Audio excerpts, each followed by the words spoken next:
I've lost count of how many nights I stayed awake after that video. I deleted the camera app and plugged the security system, even yanked out the Wi-Fi modem. But the fear didn't fade, even when I couldn't see anything anymore. 2 days later, my cat disappeared. The windows were shut tight. I tore apart my 38 square meter apartment, behind the microwave, under the couch, even punching through drywall. Nothing, no sound, no body, no sign that it had ever existed. I started wondering if I was going insane, but then strange things began happening in daylight. Day 6. I was in the bathroom when the light went out, not a blackout, only that one light. The bulb was new. I had replaced it just 2 weeks ago. I turned on my phone's flashlight and pointed it toward the mirror. That's when I realized I wasn't there, not blurry, not faded. Just gone. Everything else was visible. The towel, the hook, the light from my phone. But I had no reflection. When I turned the ceiling light back on, I was there again, pale face, shaking lips. But then I noticed my reflection blinked its left eye. One didn't. Day 9, I started receiving texts from my own number. The first came at 3 a.m., just one word, "Come back." I checked the sender. It was my number.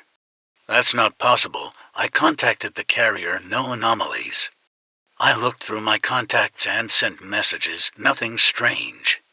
But every night at 3 a.m., a new message came. "You left. Don't you remember who you were?" I'm still here. Day 12. I ran into the upstairs neighbor for the first time in months. She squinted at me and said, "Oh, I thought you moved out. I saw lights in your place last night. There were 2 men standing on your balcony. I figured you had company." I said nothing, just nodded and walked away. That night, I shut all the curtains, turned off every light, and sat in the dark. At exactly 2:47 a.m., I heard footsteps behind me, slow, heavy, barefoot on wood, but I had tiled floors. I didn't turn around. Day 15. I reached out to an old friend, a theology graduate who studied metaphysics. He said, "There's a phenomenon called existential fragmentation.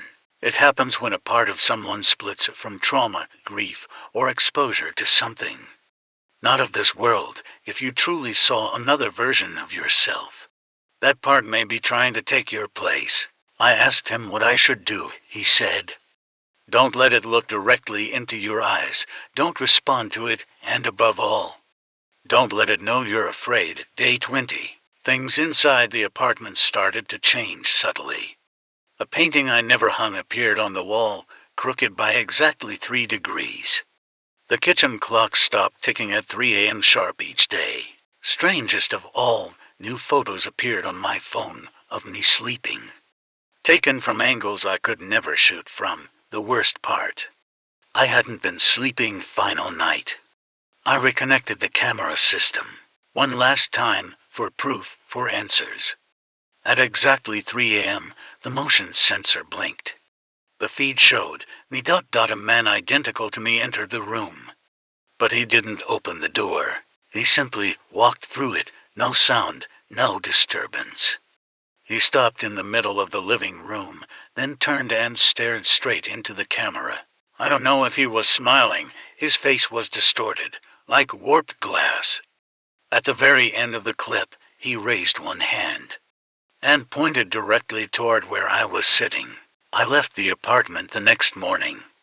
Never went back, never collected my things. I changed numbers. I didn't tell anyone where I moved. But I still hear message alerts every night, even with the phone turned off. I know I'm being watched by the third man.